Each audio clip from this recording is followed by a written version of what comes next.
Okay, let's see.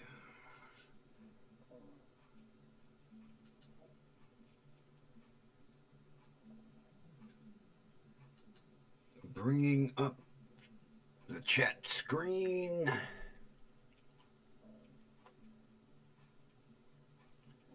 Okay, the chat screen is up. And let's hope we don't have another power failure tonight. And Kathy's right in the door.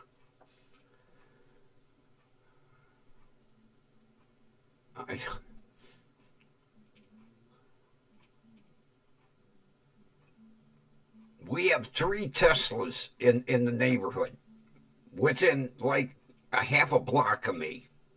All right, maybe 1 block. 2 people on one end of the street own Teslas, and then the guy up the street. I think all 3 of them fucking plugged their cars in to charge at the same time. Shitty grid we have in Cleveland. Nothing like sitting here and then everything just goes dark. I mean, everything. The whole frickin' house, the whole frickin' street, dark.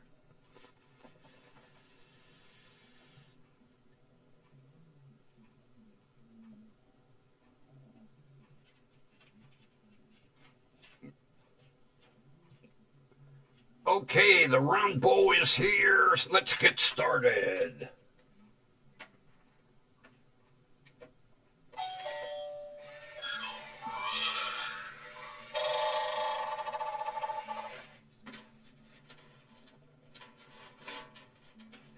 Oh, come on. There.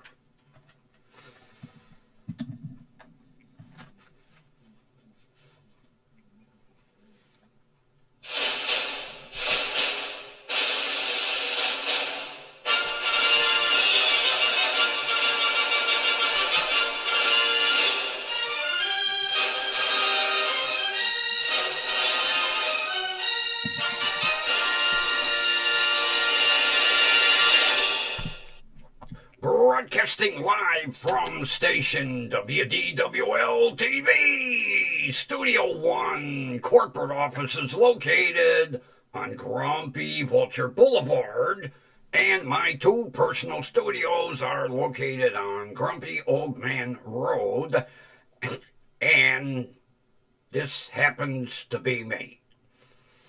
And let's hear it for the Grumpy Jackalope. And the asshole Grumpy Vulture. Take your bow. Yeah, I'm starting to like the Jackalope a lot better. That's it. Conserving on energy. You don't even get the light. That's because I have to charge it. Forgot to charge the Jackalope light. Yeah, all 3 neighbors plugged their Teslas in for a charge at the same time. Whole fucking neighborhood went down. Actually, no, but it sounds good. They couldn't explain it. It's the grid. Now, the whole summer, people cranking air conditioners, no power outage. We're in weather where people are no longer using air conditioning, power goes out. I actually suspect somebody probably clipped a pole somewhere.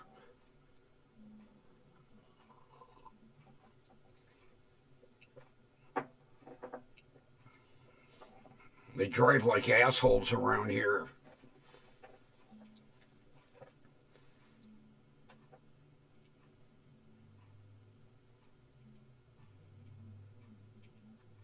And the Passat is actually drove it home from the repair shop. Boy, I have to get used to that clutch. Oh,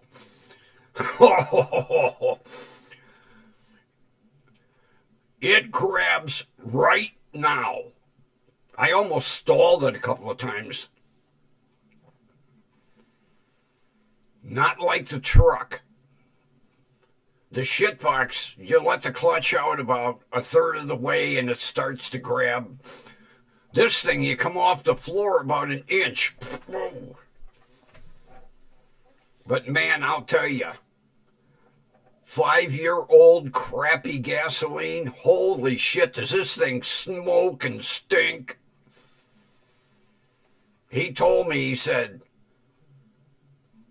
how much gas you got in the tank? I said, half a tank. He's like, oh, jeez. He said, put some injector cleaner in it and then go up to the gas station and get 93 octane and finish filling it the rest of the way. And then he said, it's still going to smoke until you just about empty that tank, which will take me like forever. But, oh, did it feel nice? Oh, I am going to love driving that car. Oh, God. I am just going to love driving that car. Problem is I have to wait till January. Well, I can sneak around the neighborhood with it, but I can't, like, drive to the doctor. But even with the crappy gas, that turbo engine, I felt that turbo kick. I was like, oh boy, Grumpy's gonna have fun. But oh, it stink. Oh, Jesus Christ. And it was nothing that my buddy did. I even called him and I said, hey, none of the, as a matter of fact, the guy at the Volkswagen guy told me he saved them a lot of repair work with all the parts he changed. But it's the stupidest.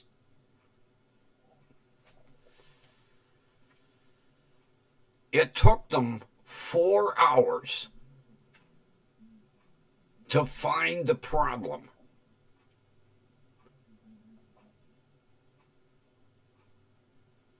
When you turn the key on, you would hear the fuel pump engage because I don't have it all covered up, so you hear it. And then when you go to start it, what I wasn't aware of, the fuel pump quit.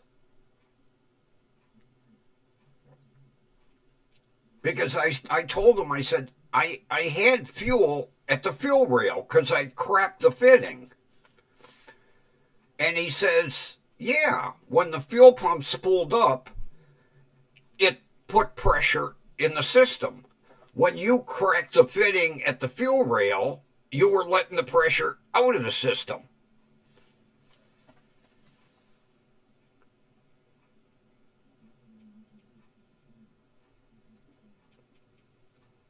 Stupidest.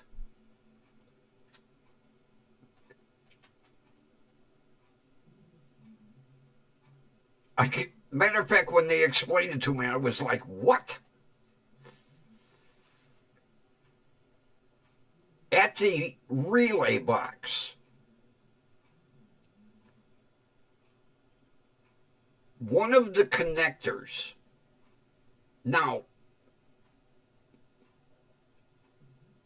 at the factory, they crimp these connectors. They're nothing more than little silver plugs.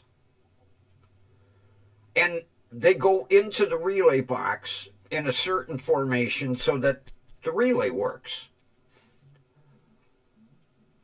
the main power wire, they never crimped the fucking connector tight. And the wire was basically bouncing in, and it would go back and touch and make a connection.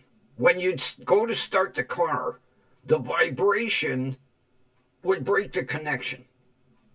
And then the wire would go back.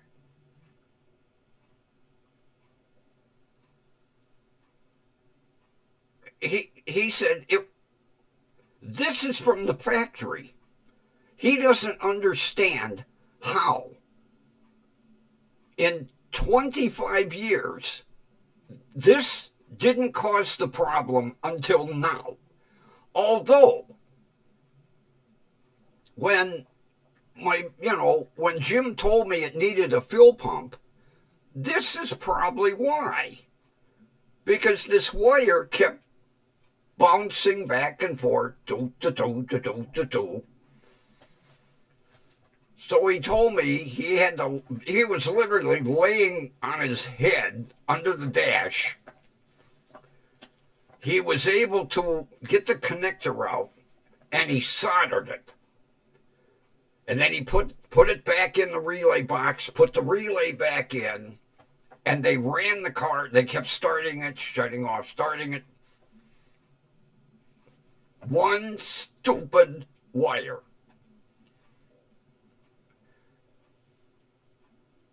I knew it was going to be something dumb. But we're running. We're running. And even with that shitty ass varnished gasoline, it's amazing how smooth that motor runs. You could put a glass of water on it and it would hardly shake. Matter of fact, it's a father and son that own this business. They were both saying, we don't understand with that shitty gasoline how smooth this motor is running.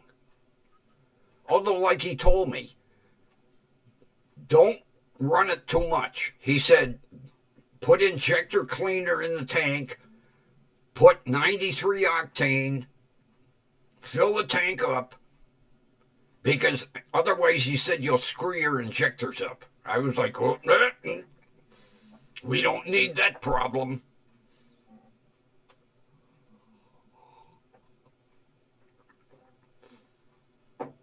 Yeah, when they called me and told me it was done and running, I was like, no, you got the wrong car. He said, no, you own the Passat, right? I said, yeah. He said, well, it's outside in the lot running. It's been running for an hour, smoking the neighborhood out. He says, you want to pick it up? I'm getting ready to close. And I was like, oh, man, I'll have to walk up there. He says, I'll come and pick you up. That's only like 3.5 blocks. He came down, picked me up. There was the Passat sitting outside. He said, go ahead. Start it up. I hit the key. I was like, whoa, it runs. And, oh, am I going to enjoy that car. Holy shit, it's got a heater like a bakery oven. Oh, man. I had to test that. Since the car was hot, and I'm a freeze baby, and I was like, oh, I'm going to love this car in the winter. Oh, man, does it pump out the heat. I was like, oh, boy. Give me a car. There's 3 things that I look for. 1, it's a manual. 2, it runs. And 3, it's got a good heater. I got all 3. Oh, yeah, Kathy, because I'll tell you what, I'm a freeze baby in the winter. Well, like I told you, I don't put shorts on until it's at least 85 outside. So I make sure a car has good heat. And boy, does this, oh. I turn it on high and I set it for, where it blows out the vents and the defroster. I flip the blower switch on high, and all of a sudden that heat come out like a fist and hit me in the face. I was like, oh boy. Oh, that's right. Yeah. Oh, I'll be counting down the minutes. January 3. Unless the 2nd falls on a Monday.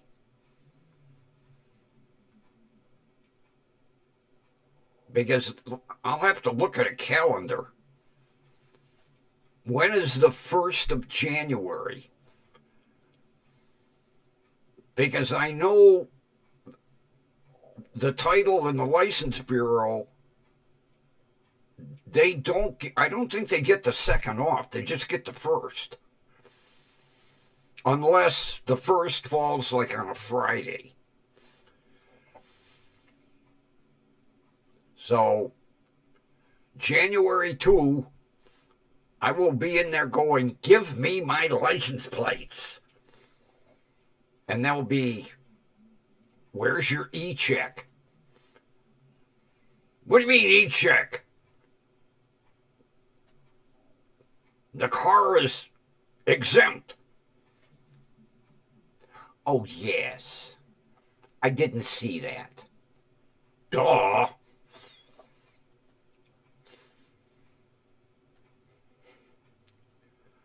Yeah, January 1, it will be 25 years old and exempt.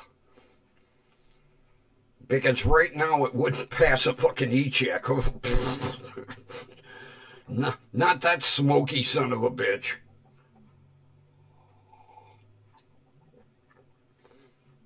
Although I could fog for mosquitoes,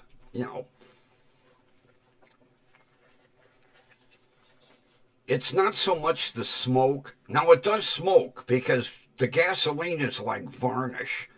Oh, does it stink?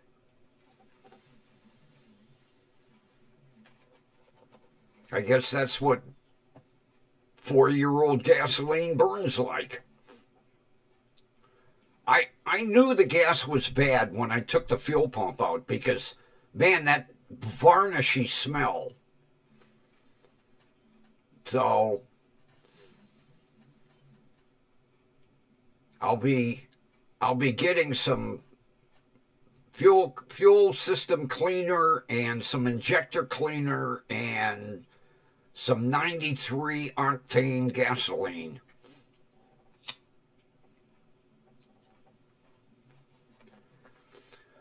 January 1's on a Friday. All right, so the 2nd is Saturday, the 3rd is Sunday. I won't be able to go in until the 4th. By then, it'll definitely be 25 years old. 25 in 3 days. Give me my plates.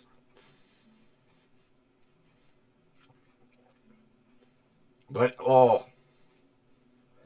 I am going to love driving that car. Not to mention, it has 4 Michelin tires on it. Michelin, I want to say premium all season.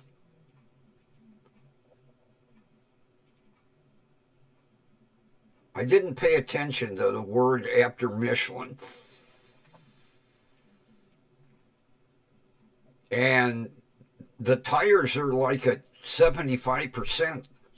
I won't be needing tires for a long time.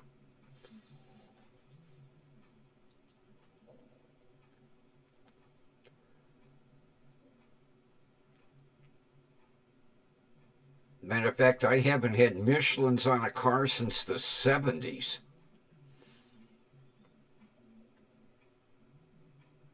When the guy up at the tire shop told me, you got the last set of Michelin X radials, he said, I can't get the Michelin X's anymore. Because the Michelin X's were guaranteed for 100,000 miles. And believe me, I've seen people get 95 to 100,000 miles out of a set of Michelin X radials. That's why Michelin quit making them. They were too fucking good. The only problem is, Michelin's really aren't that premium anymore because they're made with American rubber. Back in the 40s, 50s, 60s, 70s, into the 80s, they were made with European rubber. European rubber is a completely different compound. American rubber is technically crap. But see, now they make Michelins in the United States. So you might as well buy Goodyear's or Dunlop or General's. Although, from what the guy at the tire shop was telling me, Cooper is really an outstanding tire. And Kelly's, if you can find them. A lot of places don't carry Kelly Springfield anymore. I don't even know if they make Kelly's anymore. But Cooper's, he told me, he said, oh, Cooper is well worth the money. I said, I'm cheap. He said, okay, buy Chinese tires then. Okay.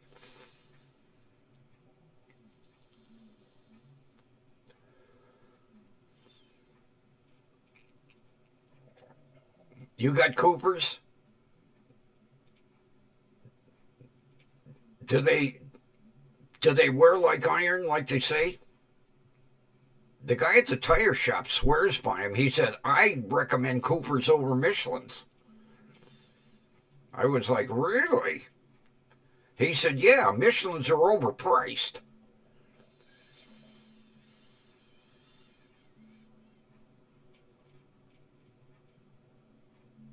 My grandfather, Dunlop. That was the only tire he would put on his car, Dunlop.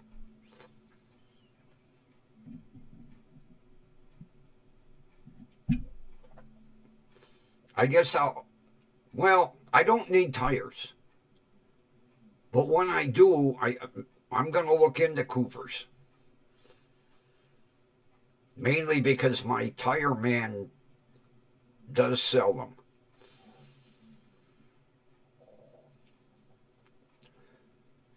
I have a set. I put white walls on the shit box. People laugh at me. White walls. I like white walls. I have 2 Generals on the back. And the only other white walls I could find, as a matter of fact, it was the last 2 in my size, they're Eldorados. Or Eldorado. No, they're Eldorados. It's spelled different. Eldorados. They're made in Malaysia. Good enough for me. It's getting hard to find white walls, though. I would stick white walls on the Passat in a heartbeat if I needed tires, but with these Michelins being at 75% tread, I won't be needing tires forever.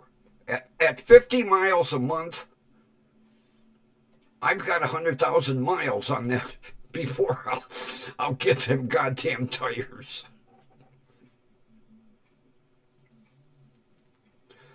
Oh, yeah, Kathy, I'll tell you what. I had an 85 Eldorado in pearlescent white.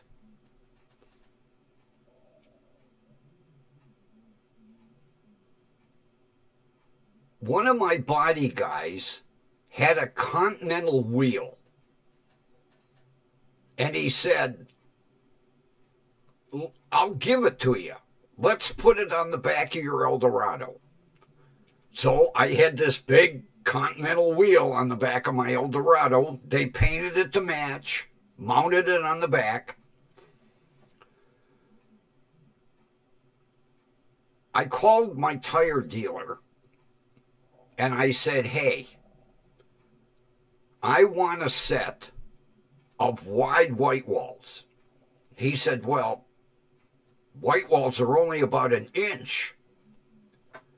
I said, give me a set of the widest white walls you could find. Well, in one of his warehouses, he had a set of Firestones that had 1.5 inches. They were 1.5 inches. You talk about a vehicle that looked like a pimp mobile when I got it back. 1.5 inches, Firestone wide whites, pearlescent white Eldorado with a Continental wheel. My body guys told me the only thing I needed was a hat with a feather in it, and a fur coat, because I looked like a pimp driving it. And it was a diesel on top of it.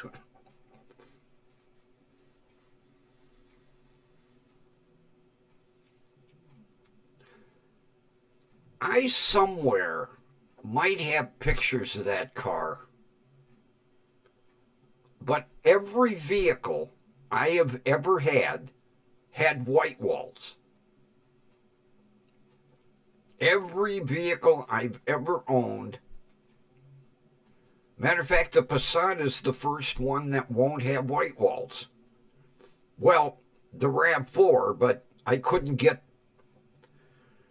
The RAV4's got an oddball tire size, and I couldn't get a white wall on it. Otherwise, I'd have put white walls on the RAV, too. But what I did, I ordered the tires from... I buy my tires online. I think I got them from a place called Tires for You. I think that's what it was, Tires for You. And when they came in, I got tire paint. Now, they're like... I got them around here somewhere. They're like round little metal cylinders with a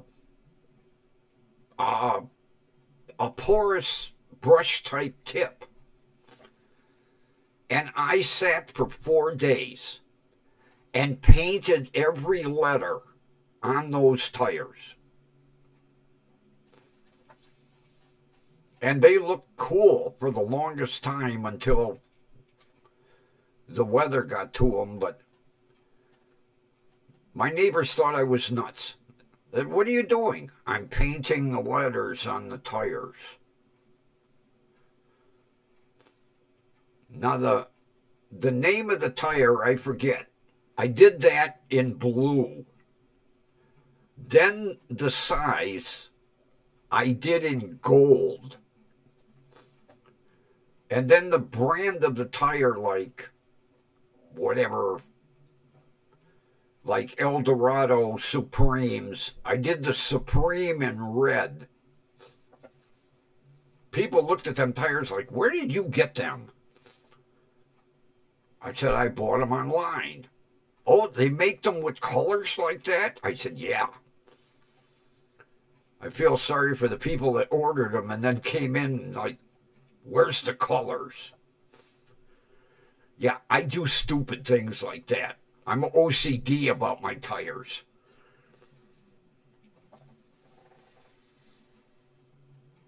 It's a shame that, you know, the European look was black walls. But the American look has always been white walls. You look at tire ads from back in the day, every car had white walls. Look at some of the cars from the 30s. The white wall was the whole size of the tire. Americans are white wall people. But no, we got to go with the European look. I wish one manufacturer would have enough balls to put white walls on something. I think when Lincoln did the Continental, they only did it for what, 3-4 years, and then they stopped making the Continental. I think that car should have come out with white walls.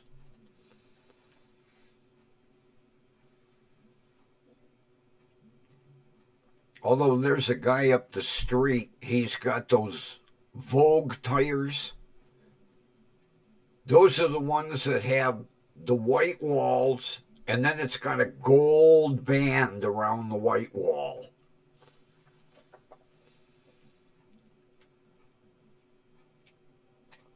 There's a guy, he has a Cadillac.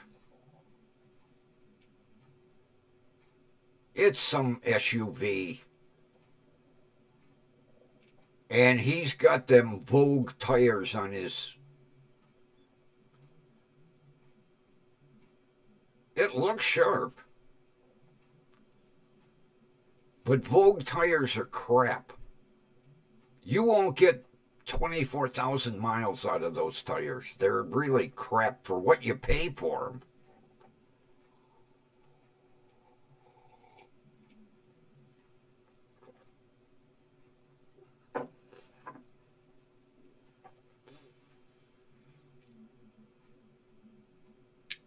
I had, what the hell year was that? I had a Lincoln Continental in baby blue.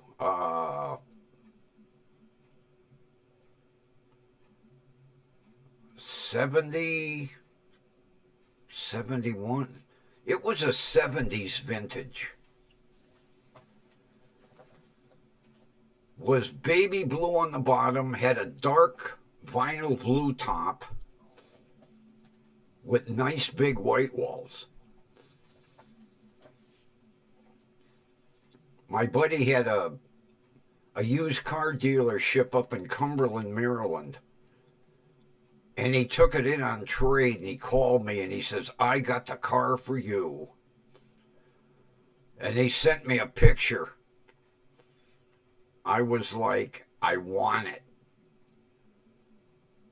So I hopped on Amtrak, took Amtrak up to Cumberland, Maryland, and then drove the Lincoln back home.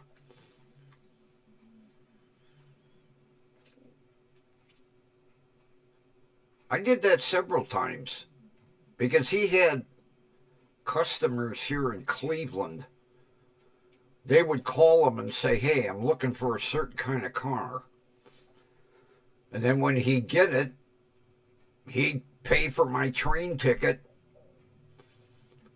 The only problem is, you can't take Amtrak to Cumberland, Maryland out of Cleveland. You have to go to Akron.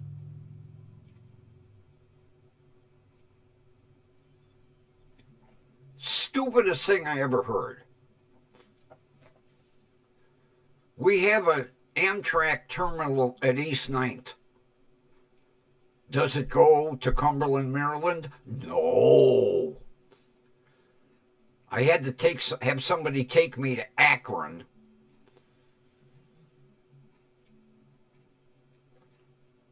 Stupid Amtrak.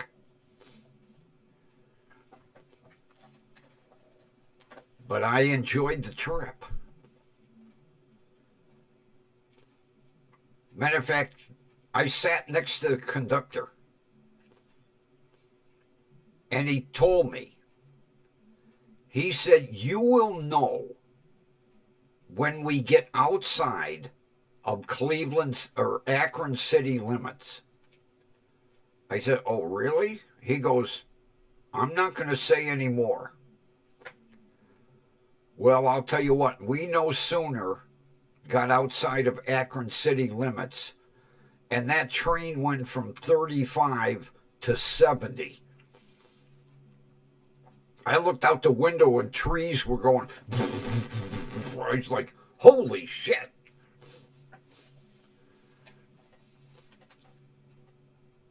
And he told me, he said, this engineer just loves to go fast. I was like, okay, if you say so.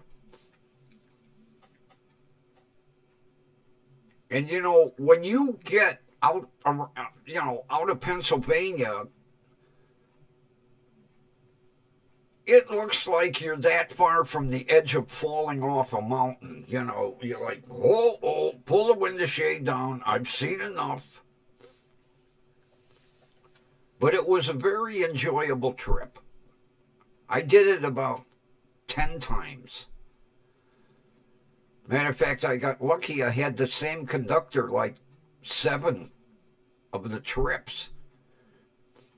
He'd see me on the train. He'd go, you back again? Yep. I like riding Amtrak. And the conductors, oh, do they have a uniform? Oh, ho, ho. Makes the Marine Corps look like Salvation Army.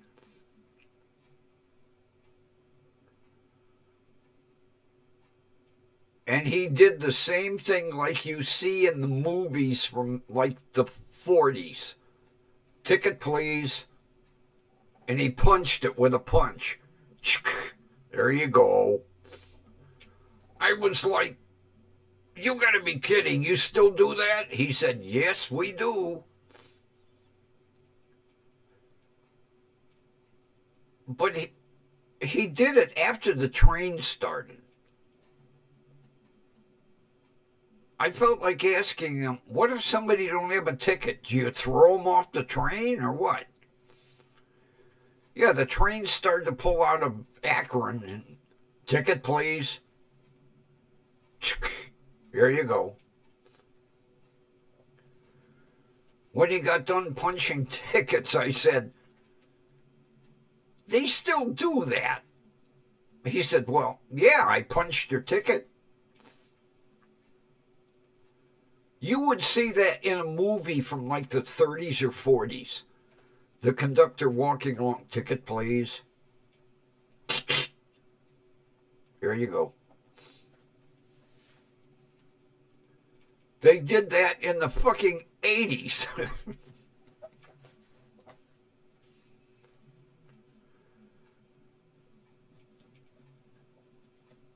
Yeah. When I looked out that window and I didn't see anything next to the tracks,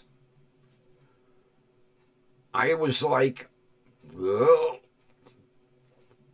be like back in school under your desk, grab your head, stick your head in your ass and kiss your ass goodbye.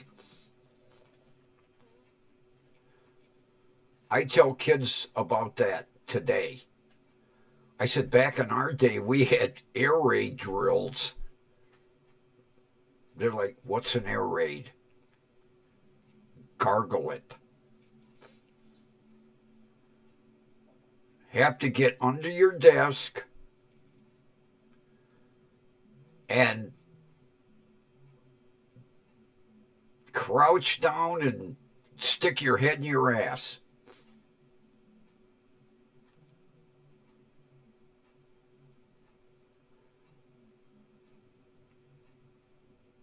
Kids don't believe that shit. I said, yeah, we had air raid drills. Even though the war was over, although we were fighting Korea,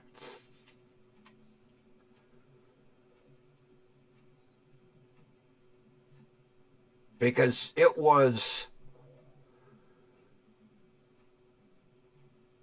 56, 57, we were doing air raid drills.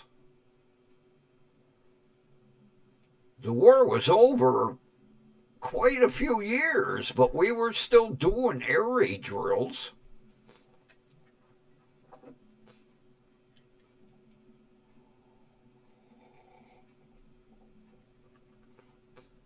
Matter of fact, there were a couple of neighbors in the neighborhood that still were driving around in civil defense vehicles. Mention that to kids today.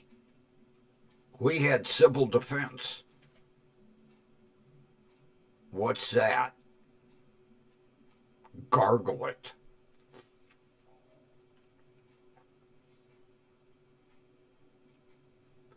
And the civil defense vehicles were like police cars. They had sirens in them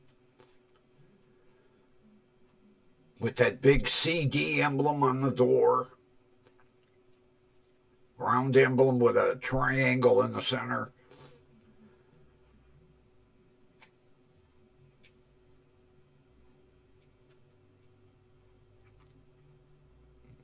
Yeah, my grandparents' house had blackout curtains for years.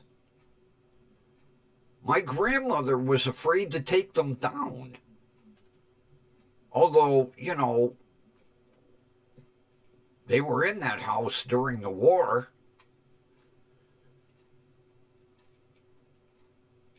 That's another thing kids don't believe today. You had to black out your windows and turn off your lights. The only thing you could burn was like a candle.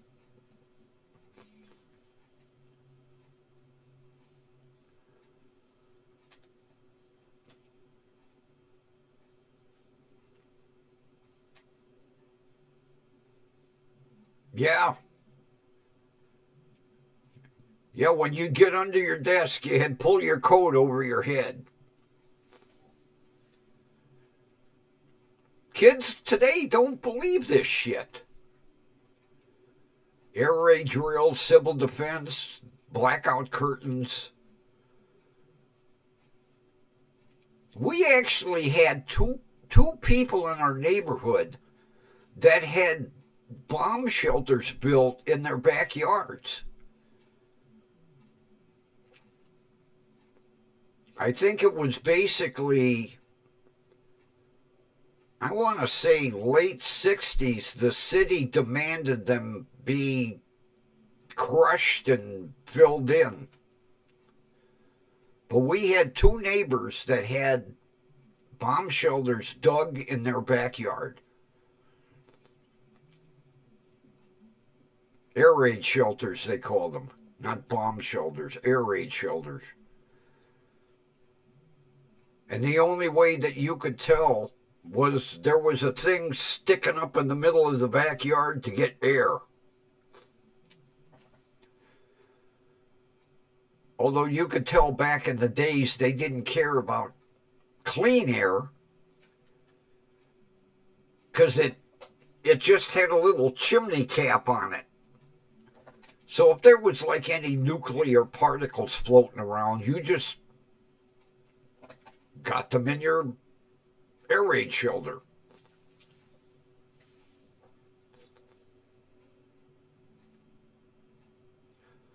Growing up back in the 50s was an interesting time. Very interesting. All the shit that we did. Because all the schoolrooms had blackout, pull down Matter of fact, they never changed them. Until they tore the school down. Then they rebuilt it, and now it looks like a recreation center. The elementary school looks like a recreation center, and my old high school looks like an office building. Disgusting. My old alma mater don't even look like my alma mater anymore. Looks like a frickin' office building.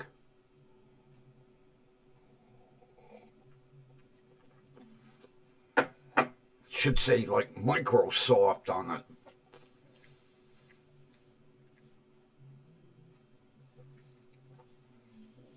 I need a little air. Gotta turn the fan on.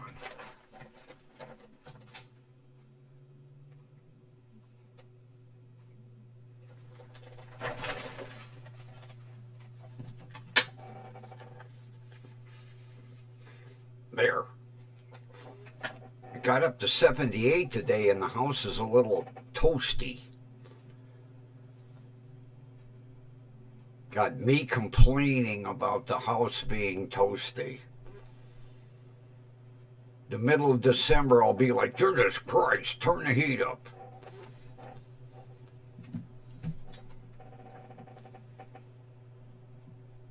Although Mary Ann she fell for one of these things on TV. It's a little plug-in ceramic heater that's about the size of this microphone.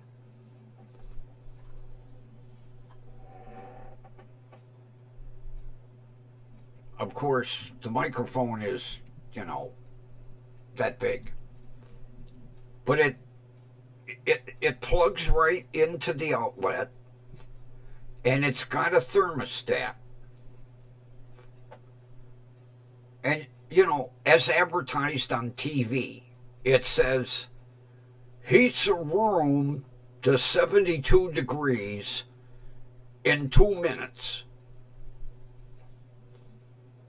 I would like, yeah, right. She said that thing is amazing. Her office, because she works from home, is up on the second floor. And it's the size of 2 bedrooms. She said she plugs that thing in the winter. And within 5 minutes, the room is at 70. It's like this big. It's amazing, that little heater that she bought off TV, as seen on TV. I'm going to get one for my bedroom, because that way I don't have to turn the furnace up. I can just plug that thing in. But when she told me she bought it, I laughed at her. I said, oh, Mary Ann, did they take you for a ride? And then she told me, I have it upstairs, and I've been up there. It's like the size of 2 bedrooms, and it's a peak ceiling. She said in 5 minutes, 70 degrees. I was amazed. So I think I'm going to buy one.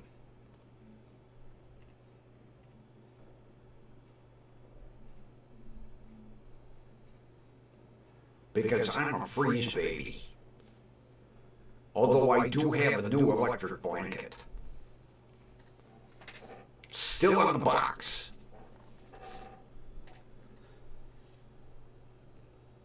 Because I screwed my electric blanket up that I bought 2 years ago.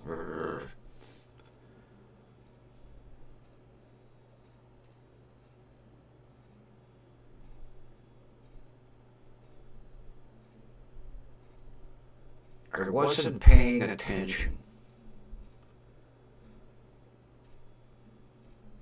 It had a glue spot in the blanket. Like typical China shit, you know. Dumbass me. Now the glue spot in the blanket was like down at the foot of the bed. That glue spot bothered the shit out of me.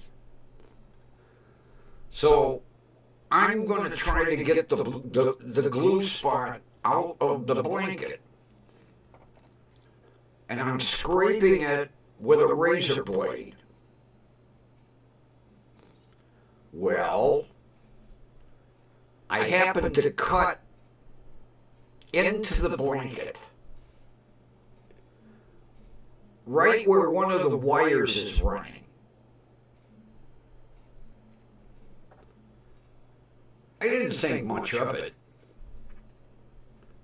Well, that is one big, long wire.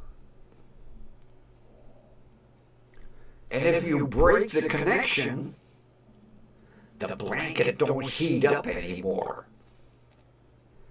I couldn't understand. I'm putting the thing on high going, gee, this thing isn't warming up at all. Then I realized what my dumbass did. So I bought a new one. And it's still in the box because it's not winter yet. I don't care what imperfection that blanket has. I ain't touching it. Talk about stupid.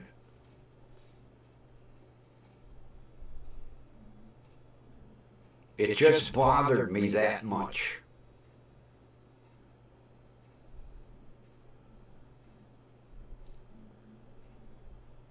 I had to screw with it.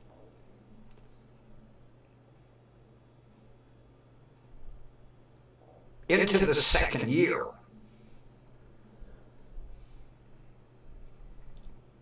it was coming to be winter, so I dig the electric blanket out and I put it on the bed. Now, like I say, the glue spot was down at the foot. And I was like, oh man, does that bother? It's still bothering me. Let me scrape it off. Yeah. I cut right through that, not realizing that's just one long wire.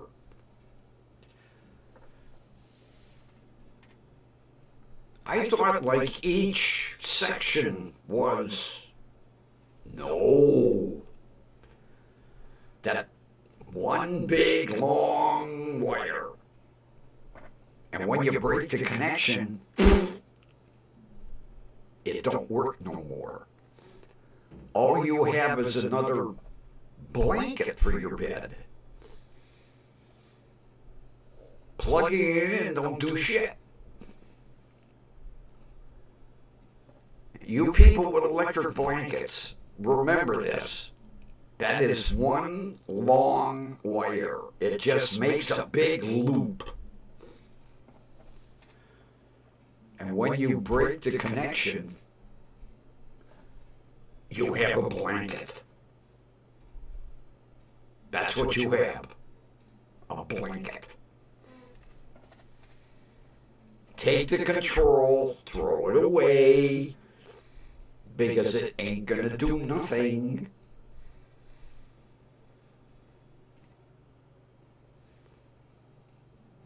So, I don't care what imperfection this blanket may have. When I finally take it out of the package, I ain't touching it. lesson learned.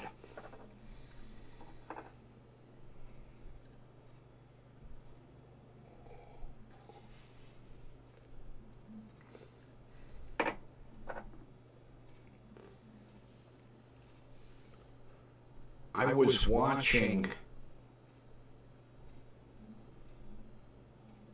All right, who's the judge in Texas? Judge West. Yeah, Mogan is in Michigan. No. Wisconsin? This was Judge West. There was an attorney that looked like he was 160 years old. And his client didn't show up for court. And this attorney, besides taking like one step every 5 minutes, spoke like one word every 3. And he told her, my client said to send him a reminder text message. I don't know how to do that. So that's why my client isn't here. And Judge West said, do you have a secretary? Yes. How old is she? 26. You never thought of asking her to send a text message? No. Well, why don't you go back to your office and ask your secretary to send a text message to your client and tell your client, since he didn't appear for court, he now has a warrant out for his arrest. Have her text that to him. I was like, somebody actually hired this guy?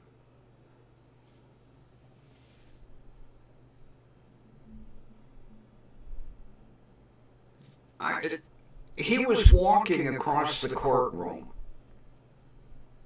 And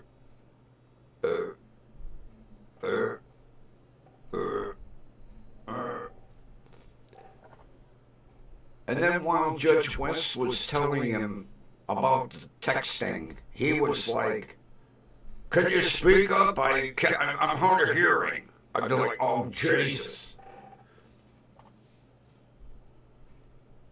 Can't you afford a hearing aid?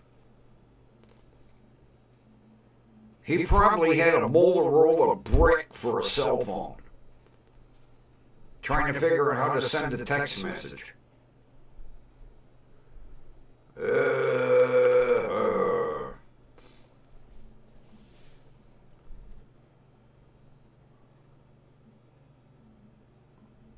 I can't believe he was hired. Evidently, he must work real cheap.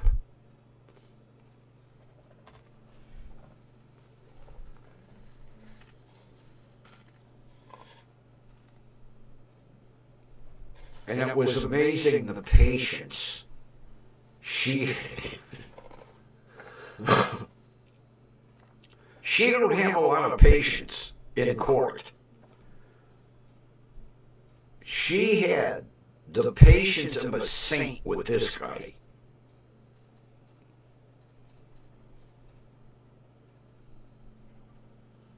I feel sorry for his client. How come you didn't send me a text message? I couldn't get my Motorola brick to work right.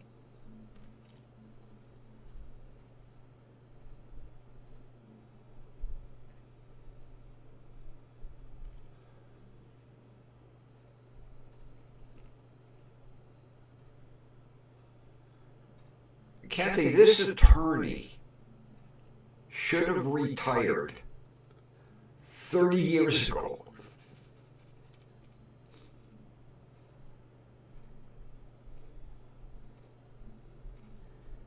And you know, like every judge says, before you left court, you were given a piece of paper with your upcoming court date. Why do we have to remind you? You had the paper with the upcoming date.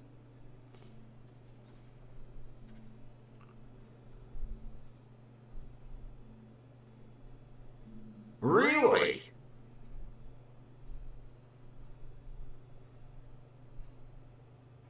When?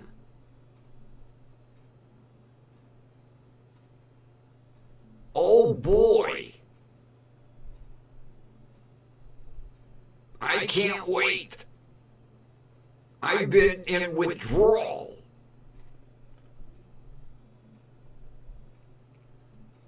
It's about time.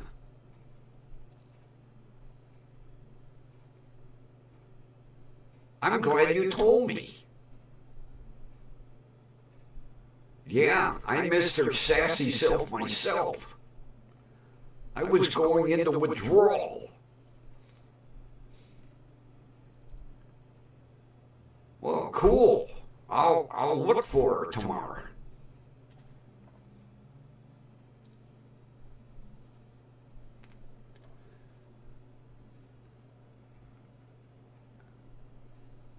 I missed her antics.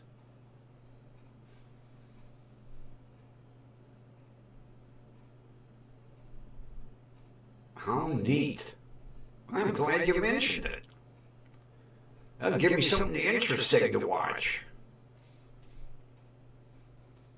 Instead of these boring court cases.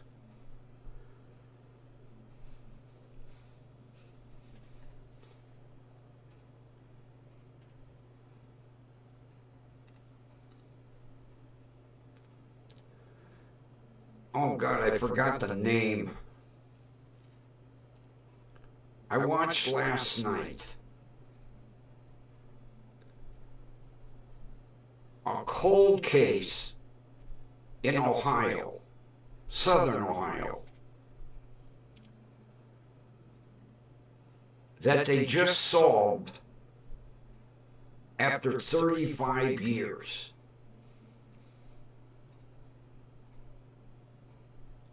And it was her next door neighbor.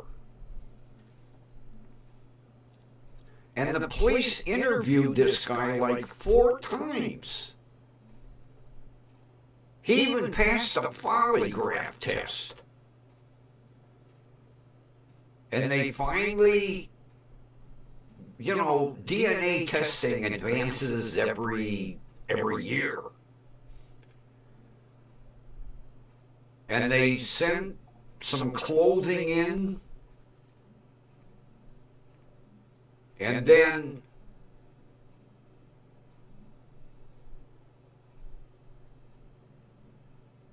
they had to covertly follow this guy around to get something with his DNA on it. And I guess over the years he had been very careful. Well, he was in a restaurant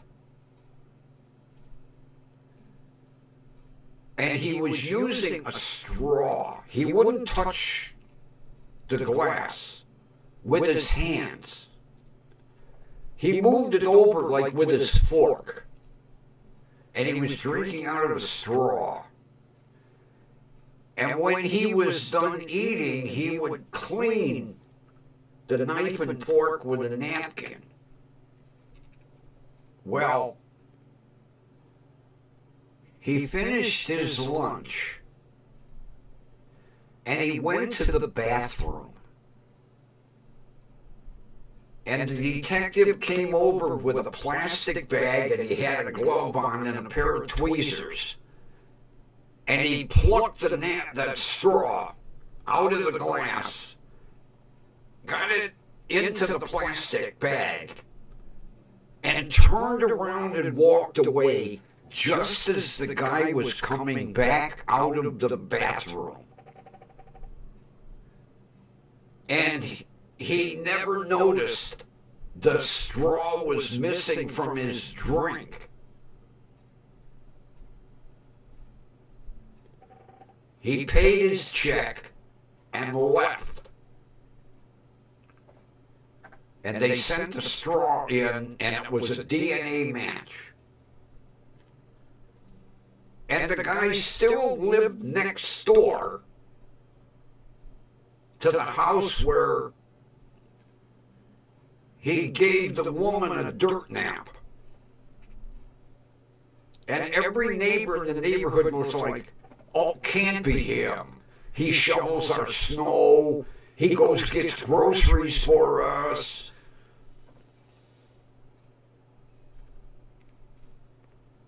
I watched one a couple of weeks ago, and they were following this guy around, and he threw a cigarette out the window. And the police stopped right in the middle of the street, hauled up traffic, and picked a cigarette butt up out of the street. I was like, these cops are getting pretty crafty to follow people around to get their DNA. Matter of fact, the case was only like a couple years old, and they suspected this young guy.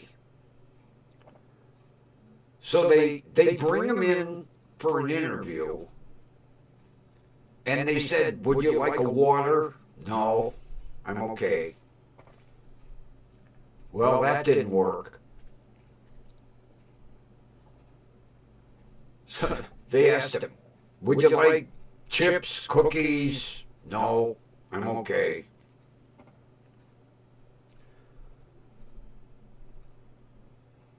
So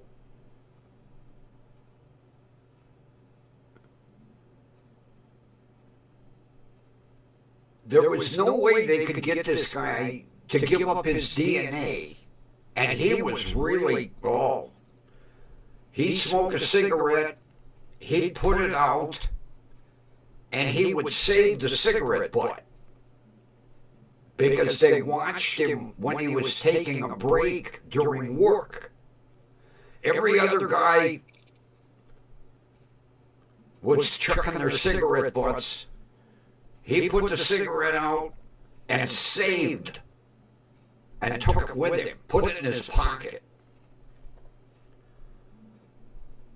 So they watched this guy for like 2 weeks. And they could not get his DNA. Well, he was out on break. He finished his cigarette, put it out, put the butt back in his pocket, and turned around and went. He got inside the building and the cop ran up. He found his spit in the pavement, dabbed it up with a couple of Q-tips, and they got him. And the guy said, "How on earth did you ever get my DNA?"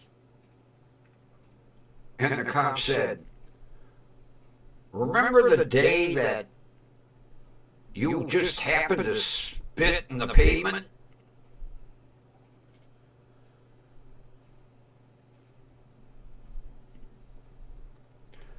No, because once your DNA leaves your body, it's fair game.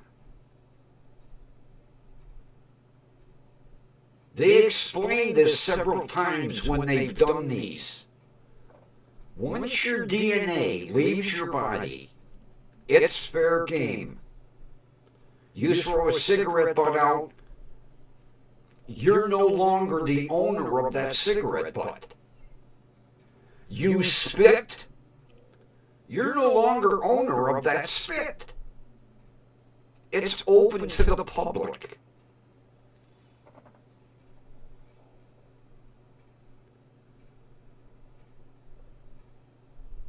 So if you commit a crime, be careful. Yeah, it's been ruled on. As a matter of fact, one case went all the way to the U.S. Supreme Court. And they ruled that once your DNA leaves your body, it's fair game.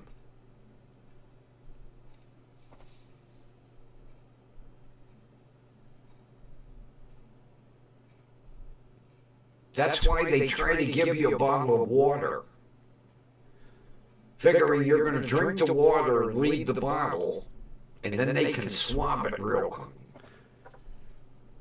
So when you're in an interview room, don't touch nothing. Don't drink water.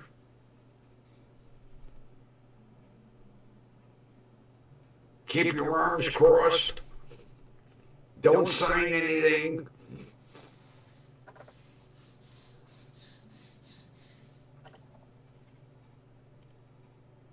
Yeah, because there was a case, oh God, it had to be like 10, 15 years ago. And the guy discarded either a Pepsi or a Coke bottle. And he realized too late what he did. And as he came out to the trash can to get that Coke bottle, he saw the police crossing the street with it in a plastic bag. And when they charged him with the murder, his attorney went, illegal. And it went all the way to the U.S. Supreme Court. And they made a ruling that said, once you discard something, it's no longer yours.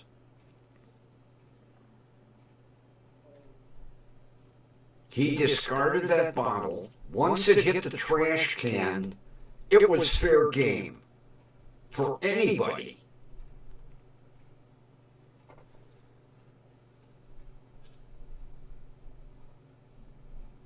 But I thought it was kind of interesting, the cops following this guy and following this guy and watching him and watching him and watching him.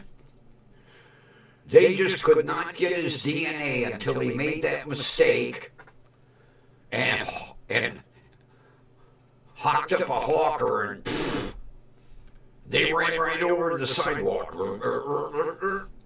Got it.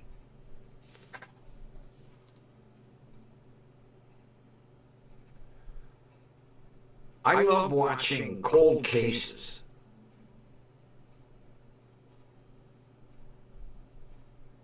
Because it's interesting how they solve some of this shit. There's one that goes back to like, I want to say the 50s.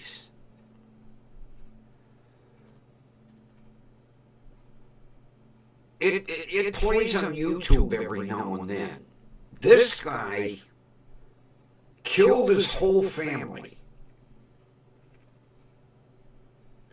and split town. And he went from like the East Coast all the way out to California or somewhere out there. changed his name.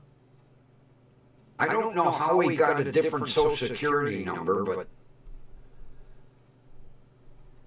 got married, raised a family, had grandkids, and he was on America's Most Wanted. And they did a bust of him, age progressed to what he would look like. Right. I couldn't think of his name. John List. Look that guy up. His neighbor turned him in. She called when, I think my neighbor is that guy. And the bust looked almost like him. It was amazing. They did an age progression. And he still was wearing the same kind of glasses 50 years later. Yeah, John List. It took forever to solve that case. Killed his whole goddamn family.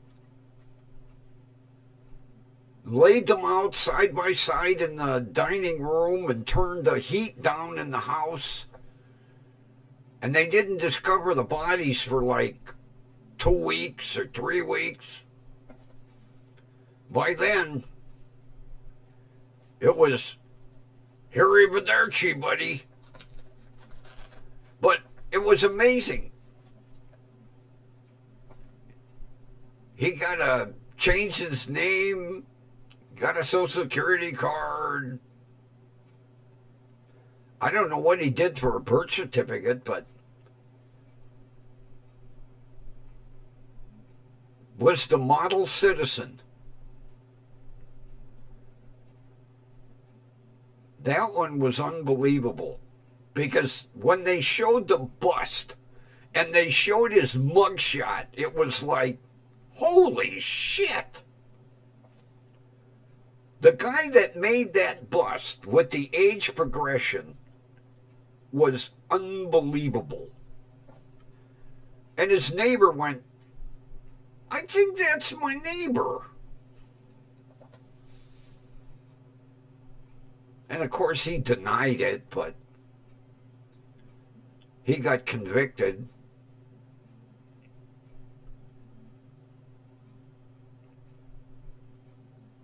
But wasn't it unbelievable, Ron, how when they showed his mugshot next to the fucking bust, how it looked like him? Wearing the same fucking old man glasses that he wore back in the 50s.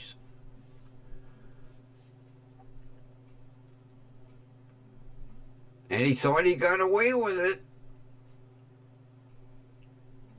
It was unbelievable. Oh, I got to turn this down.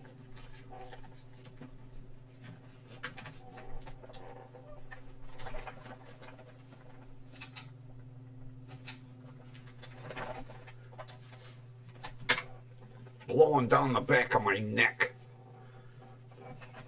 That's all I need. More of it. Yeah. I mean, they did a computer age progression, and then this guy made this clay bust, and it was unbelievable.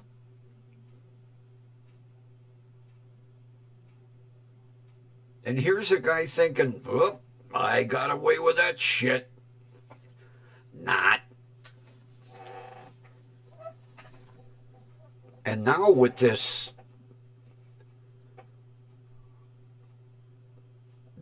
what the hell do they do the family tree shit, and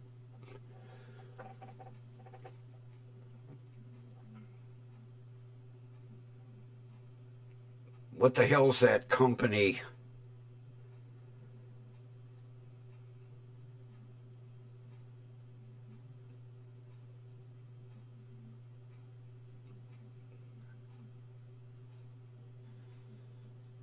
Oh God, I can't think of that company that does the family tree progression and all this shit.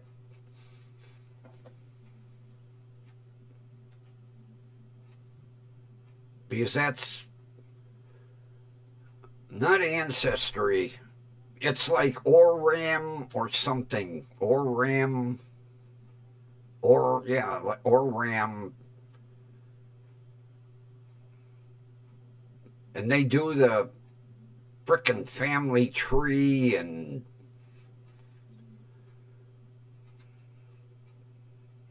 I want to say Oram, but that it starts with an O. I know that. This company. The police departments all use it. Well, not every police department, but when they really have a cold case, they turn all this information over to this Oram company.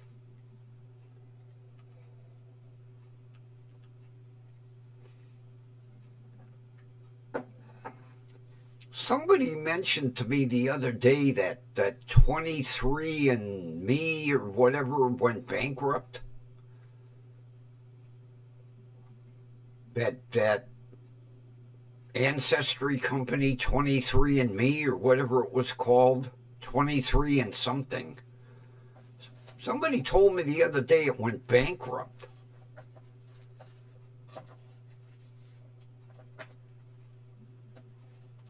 Did anybody hear that?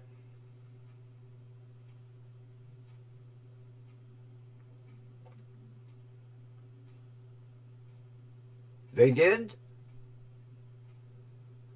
I guess people didn't want to submit their DNA anymore and pay for their ancestry. I was thinking of doing it. Because I would just love to, although see, when my grandfather left Hungary, he didn't want to be found. Him and his sister, when they came in at Ellis Island, my grandfather got our family name out of a fucking phone book.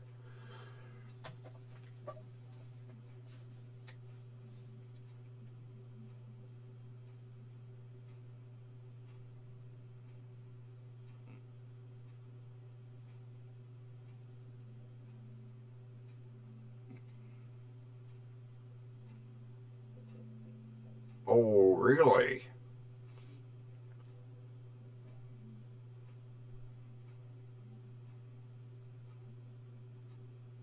Wasn't that shit supposed to be private? Although I never looked into it, whether you had to sign a disclaimer or anything. I was going to do it.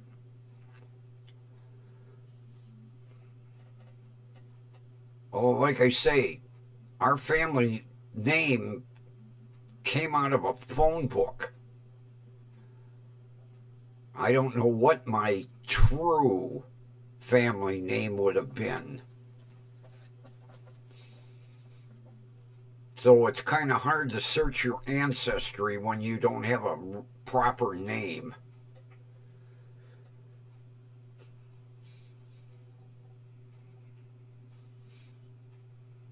Although back in the day at Ellis Island, they didn't ask too many questions.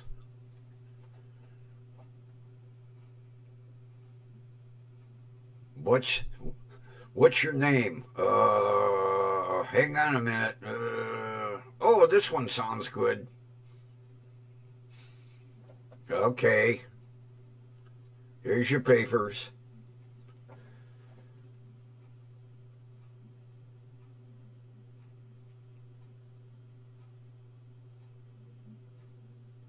Yeah, it would be kind of hard. No assets left.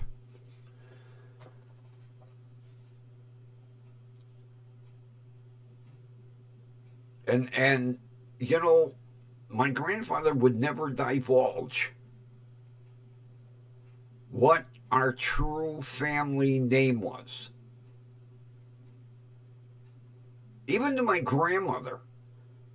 After he passed away, I asked her. I said, "Did he ever tell you?" She went, "Nope." All he said was when he came in at Ellis Island, he got our family name out of a phone book. All I know is our true family name started with L. That's why he went to L in the phone book. And how he came up with, I mean, we could have been, Lewis or Lebowski, or he must have just went, that one, that sounds good. That's me.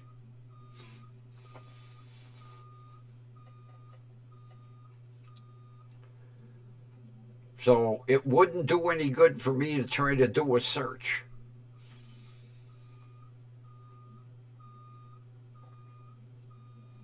It's because he never divulged it. Never. And you would think you would divulge it to your wife. I mean, it's not like they were going to deport him. But she said, and his sister, same thing. She would not divulge it.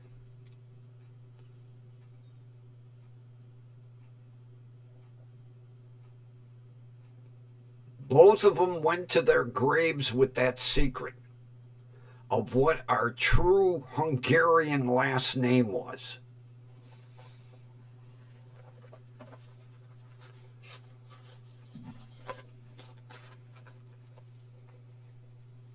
Because he never,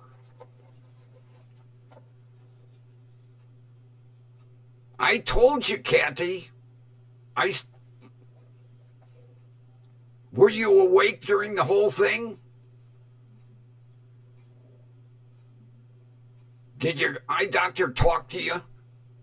Did they shine lights in your eye? Or did I just get the weird?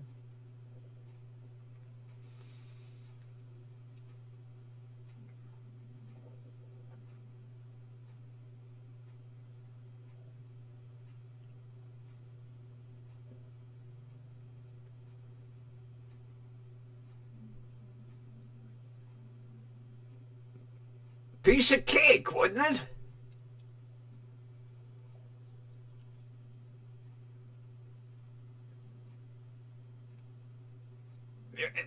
It's unbelievable how they can do that surgery in that short a time. That's why I tell everybody, get it done.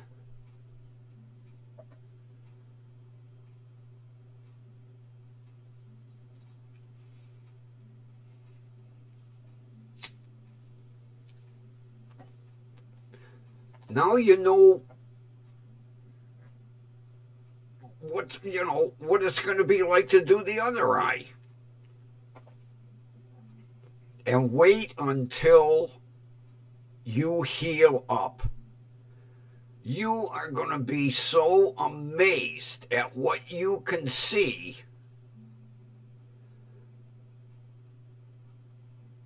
I recommend it to anybody.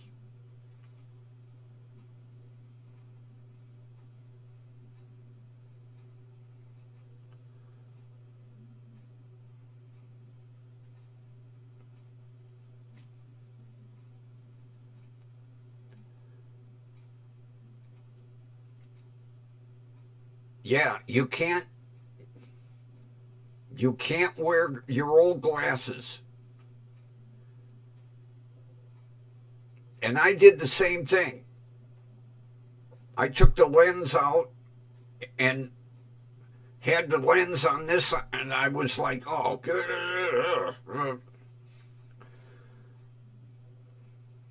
yeah. You just have to tough it out for a little bit, without glasses. But boy, when you get the other eye done and it's healed, oh man, you're going to be amazed. But it's hard to believe that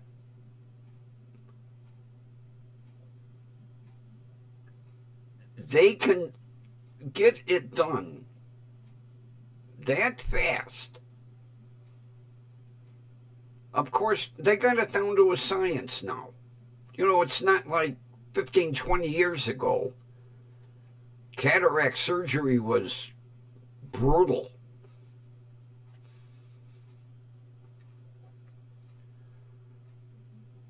Christ, they don't even fucking put you to sleep. They just la la la la. You're in la la land. Then basically by the time you hit recovery, you're recovered.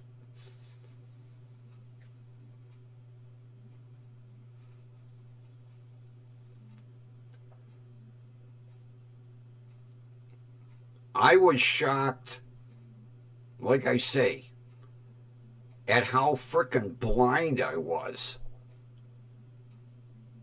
When both of my eyes were healed up, I took a ride on the freeway and I was like, holy shit, I can see the goddamn exit signs 5 exits down now.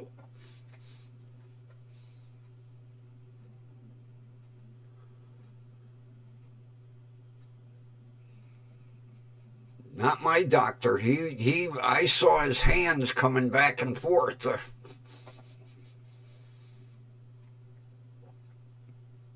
No, they put that frickin' clamp on to hold your eye open and they deaden your eye. They give you a little bit of twilight sleep. Very little. You're hardly under. They do the surgery. Done. Next. I don't think I was in recovery 15 minutes. Matter of fact, the nurse said, stand up, walk around, you're good, get dressed.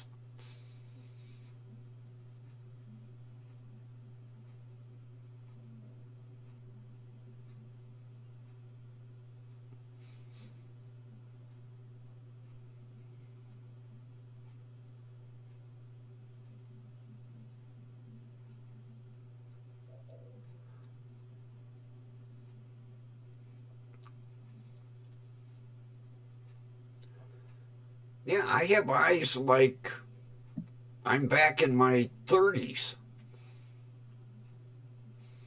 Matter of fact, even back in my 30s, I wasn't seeing 20/20 in both eyes. I had glasses. Christ, I've been wearing glasses since I was 12 years old.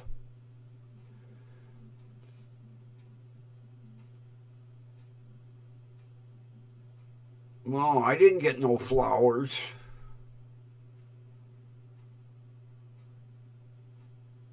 Yeah, I'm jealous. Although I got a neat case. I'll have to show it to you. They gave me this neat little black plastic case. Well, it looks like leather, but it's not.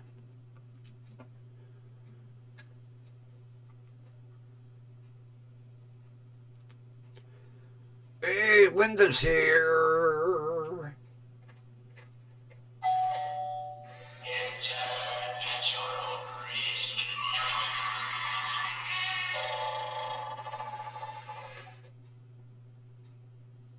No, they're both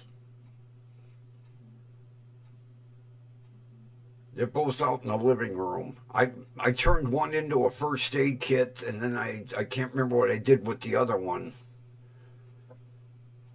It had a roll of tape so I could keep the bandage on overnight, and there was a card in there that showed the correction. I saved them. I've got them both.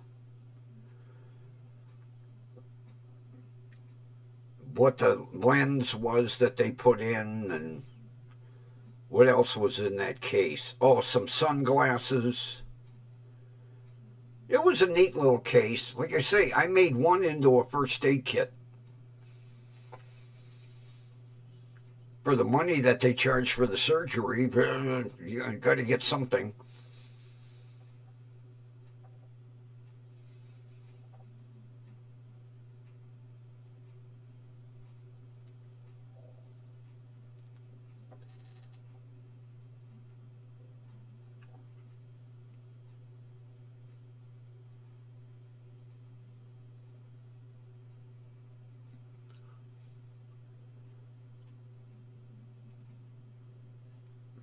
I read both of them brochures last night again.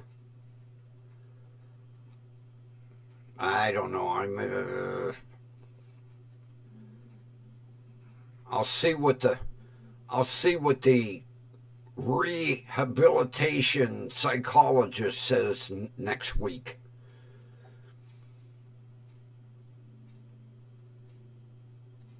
He's supposed to determine if I'm mentally ready for this type of operation.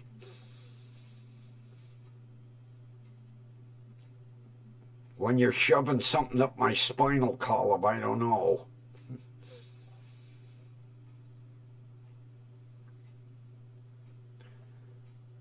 I like my doctor. Oh, I do them every week.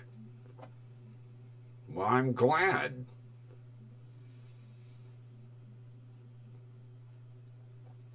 You want to do a free trial run? If you don't like one, we can do the other. Oh boy. 2 surgeries. Oh, I could hardly wait. Then when you make a decision, it's another surgery.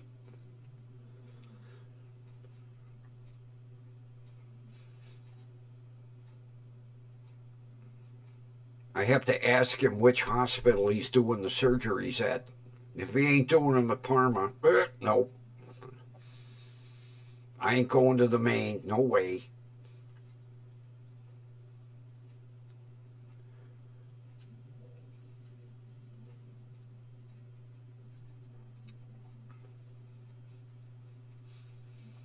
I got till January.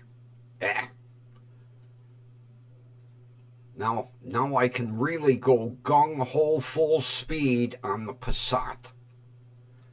Put the seat covers on. Put my scanners in.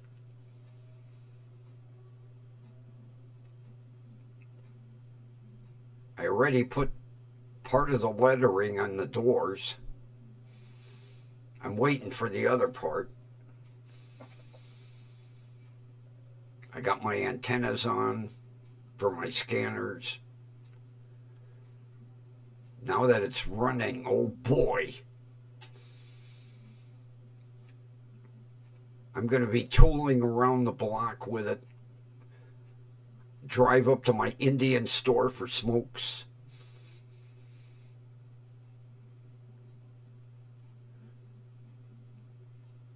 Maybe even go up to Mark's with it. I don't know. I might not be that brave. But I'm definitely going to be tooling around the neighborhood to burn up that shitty gasoline.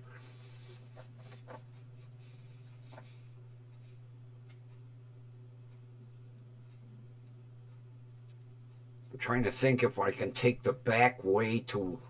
Oh, yes, I can. Yes, I can. I can take the back way to the BP station. Sneaky. Yep.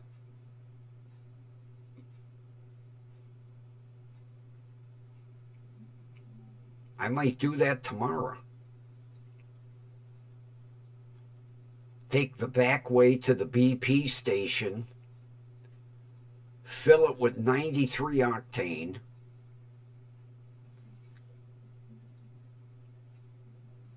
and then drive it home the back way.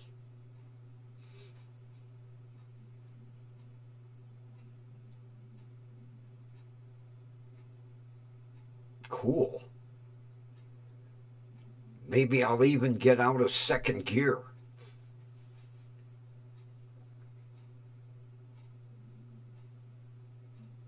Although that clutch is touchy. Oh man, that's going to take a while to get used to that one. But I'm glad. It's got a great clutch. The transmission shifts really smooth. I lucked out.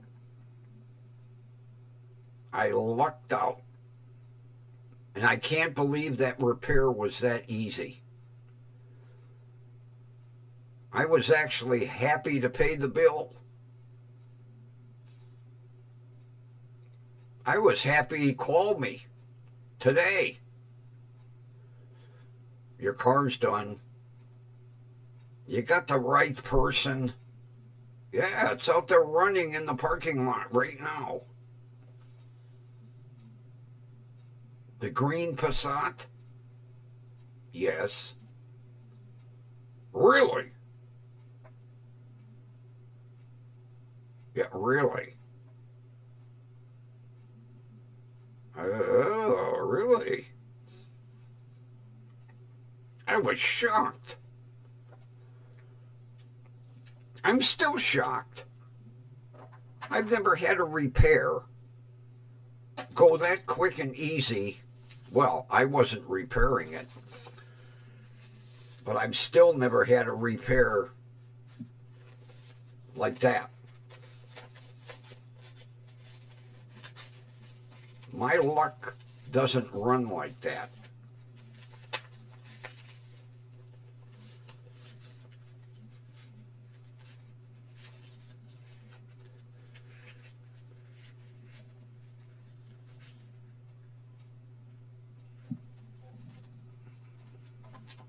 I just found something I've been looking for. Oh. Wow. Unbelievable what you find when you're not looking for something.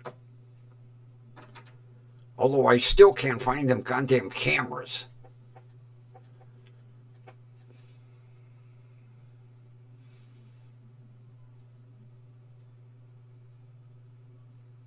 Be my luck, I'll be looking for the cameras and I'll find that pair of red shorts I bought that I still can't find.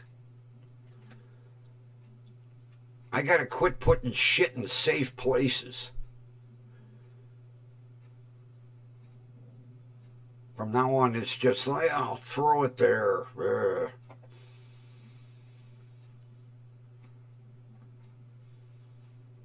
Kathy, I have been racking my brain where I put them goddamn cameras. I was like, I might need these, so I'm going to put them somewhere safe.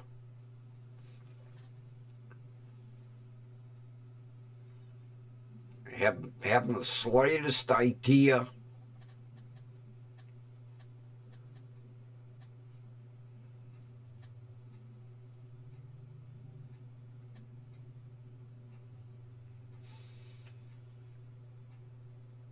That's why everything I bought for the Passat, I put in one place where I could see it every time I walked past it. The seat covers and Everything I bought. And I'll tell you what, I took a chance buying shit for that car, not knowing if it was ever going to run. And boy, did I luck out. Because tomorrow, I'm going to put the seat covers on.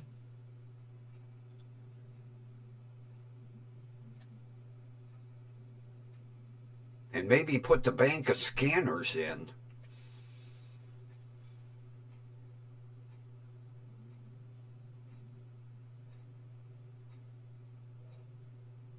Oh, Kathy, I do the same thing.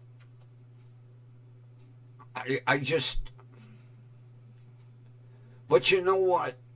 I have a bad habit of putting things in a box and not writing on top of the box what's in the box.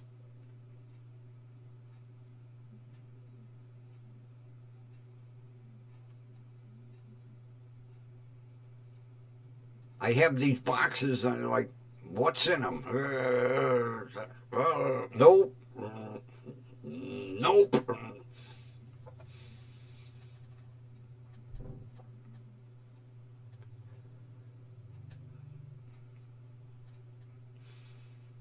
I mean, what I should have done was put them in the closet right here. I got all kinds of room in that closet. I should have put them in that closet. And that way I would have known where they were at. But no.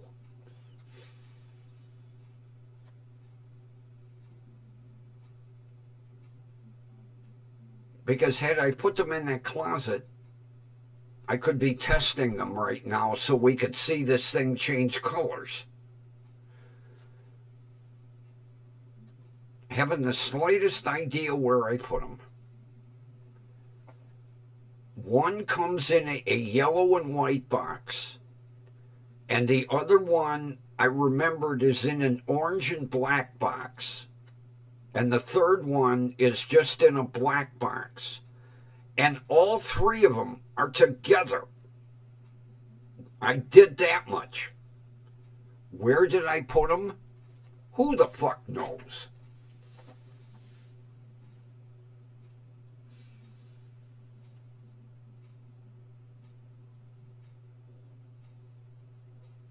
I haven't the slightest idea.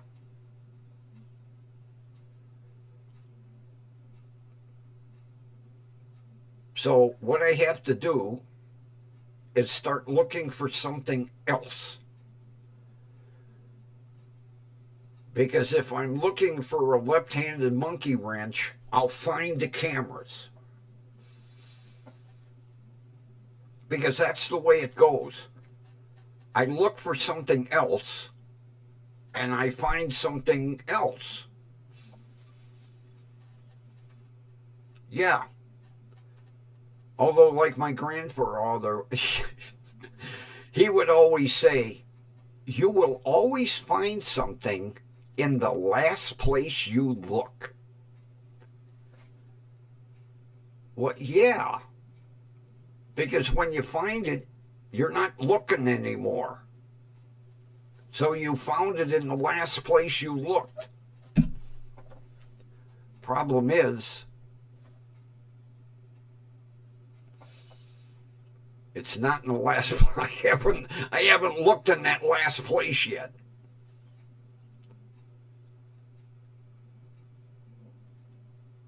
Yeah, I'll go you one better.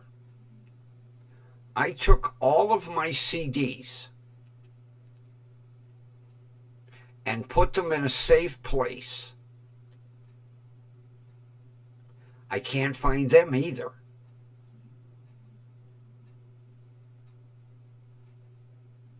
$300 CDs.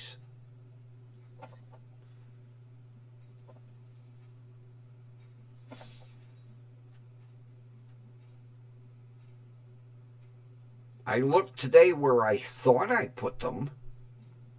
They weren't there. Because now that I have that portable CD player and the radio works, I would like to play some of my CDs in the Passat.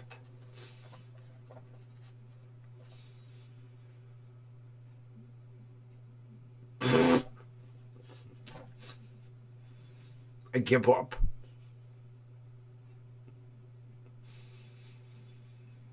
I'll find them somewhere stupid.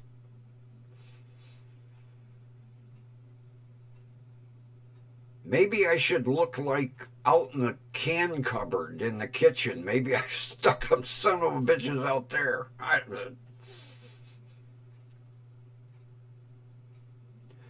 At least I'm not sticking the remote in the refrigerator.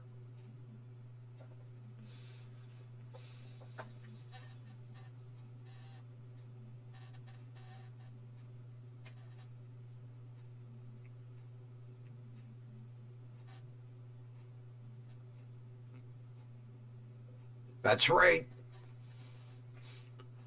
100% right, Kathy.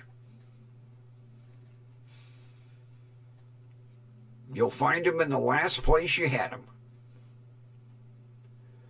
And then they're like, well, I can't remember the last place I had them. Well, start looking.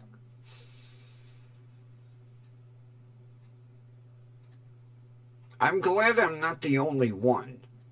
You make me feel better. You really do, because I thought maybe I was the only one that did stupid shit like this. It sucks to get old. Gets scary. Like, am I coming down with dementia or what?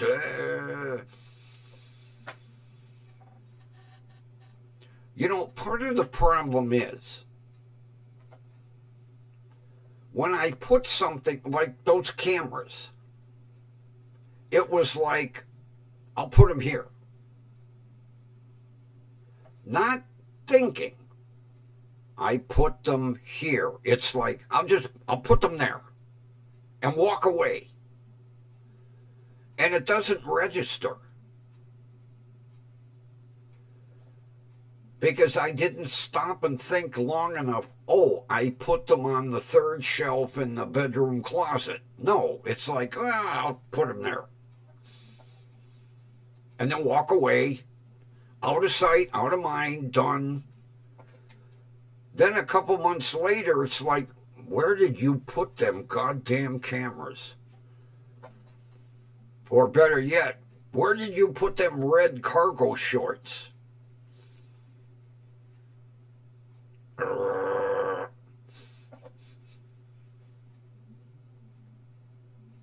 Stupid. Unbelievably stupid.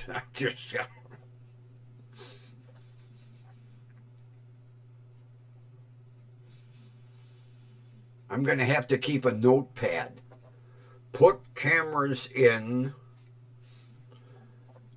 That way, if I'm going to look for them and I can't find them, like, oh, put cameras in freezer. Oh, okay. Oh, there they are. Yeah, a little ice-coated. Hopefully they still work.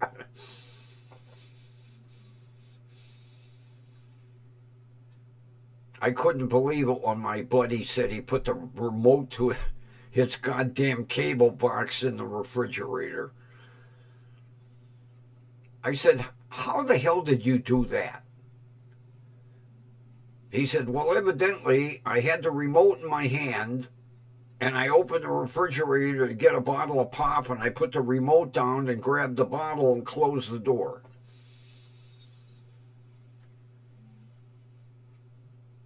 Yep, that would be me. Make detailed notes, and then it'd be like, where did I put that notepad?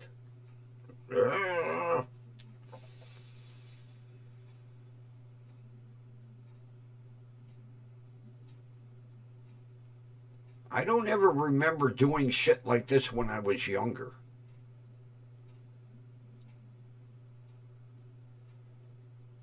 But I think what it is, I just like, I'll put it there. And then walk away, and it doesn't register. Because I didn't stop and think, okay, I'm putting it in the bedroom closet. Okay, and then close the door. But it's like, right there, that's good. There's a space right there.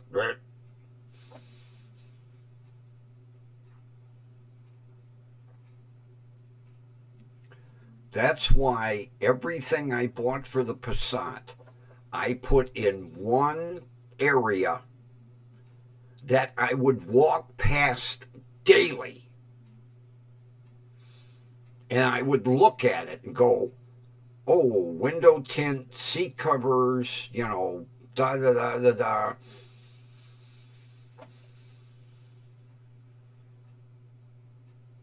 That's why I know where everything is.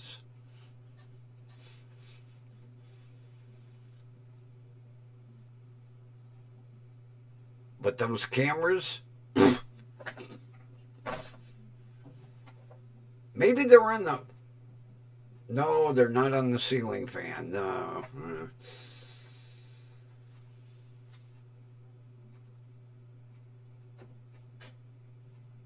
Although, when I do find them, you will know. Because hopefully they will, one day, when the show starts, you'll go, hey, that light back there is turning colors. Yeah, like right now it's orange, green, and yellow. And now it's going to all orange. And now it's starting to slowly turn orange and yellow. And like you say, it's neat, but you can't see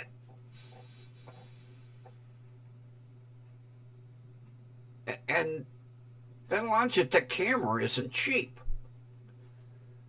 It just for some reason don't show the color change on this light.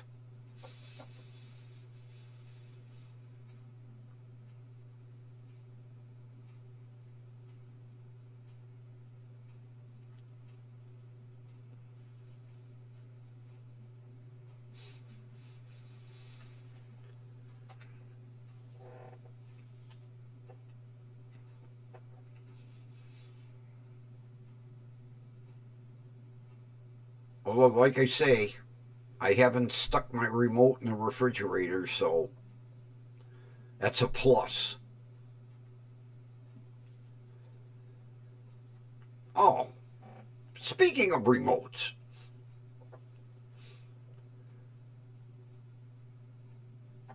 after a while, my Samsung TV shuts off by itself. If you don't, every now and then it'll say, are you still watching? You gotta click the remote. So, Boots wakes me up this morning at 7 o'clock. So I decide to check the weather.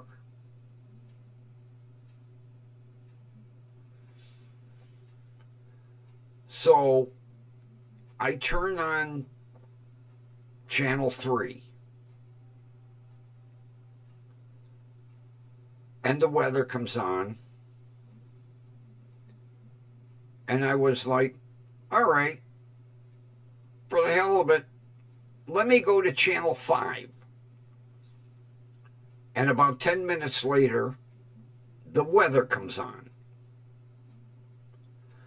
I was okay.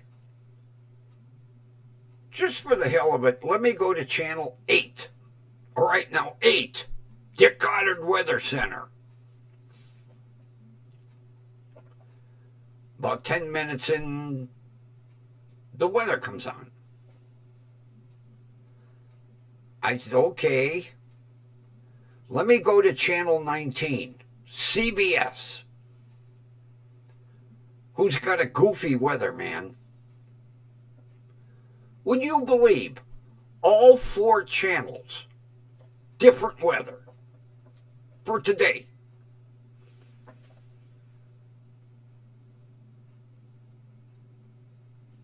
Different temperatures. One weather forecast said it was going to be cloudy. One said partly cloudy. One said sunny. The other one was like partial clouds during the day, clearing. Where are they? Oh, 4 stations, 4 different forecasts.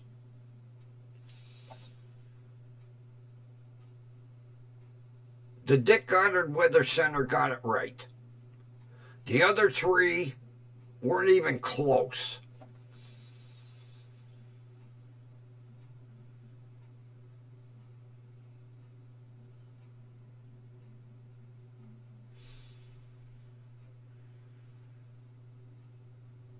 Oh, Linda, that remote for my Samsung is ridiculous. I'll bring it in tomorrow.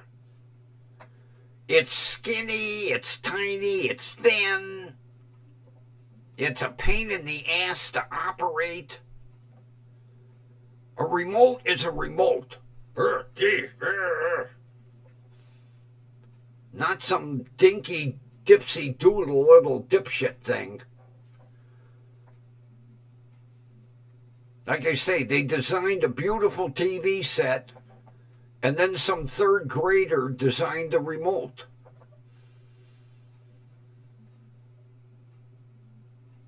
It's ridiculous.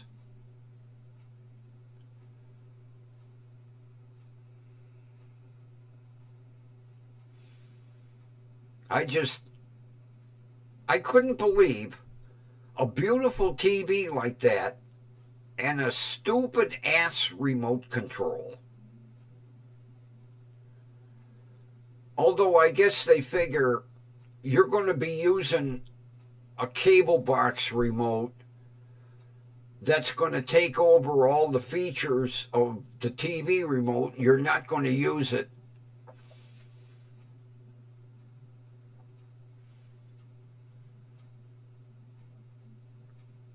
I'm going to bring the remote for my Samsung in tomorrow. I'll show you how stupid it is. I hate it. Luckily, all I have to use it for is to turn the TV on and adjust the volume. Because my Roku remote does everything else.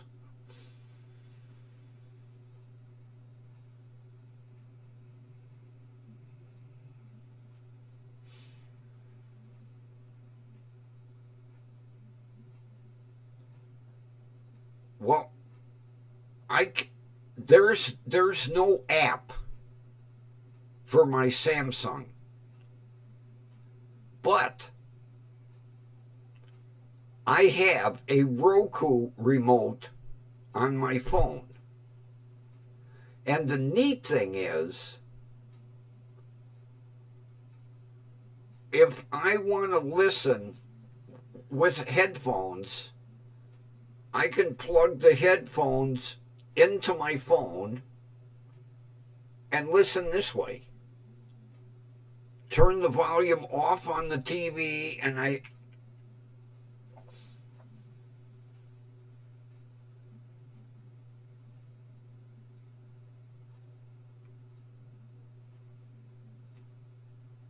on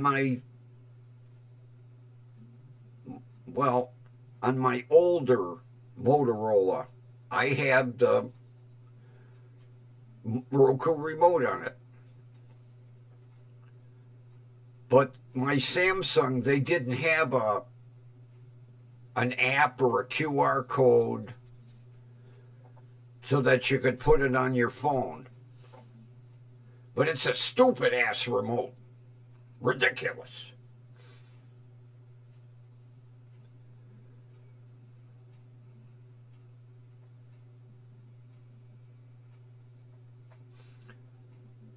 Well, people, I think it's about that time.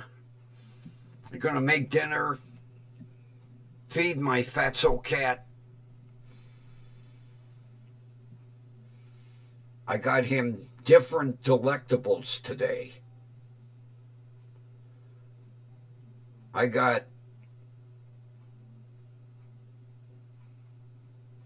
what did I get? Gravy. I had broth. And we had stew. And today I got gravy. So we'll see if he likes his chicken and tuna and whatever in gravy.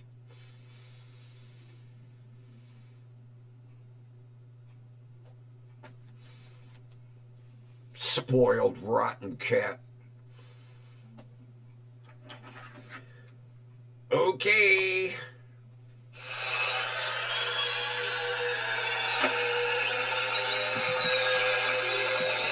Well, thank God no power outage tonight. My neighbors must have fully charged their Teslas last night. All right, everybody, thanks for being here. Have a wonderful rest of your evening. And we will meet again tomorrow night. With that, see ya.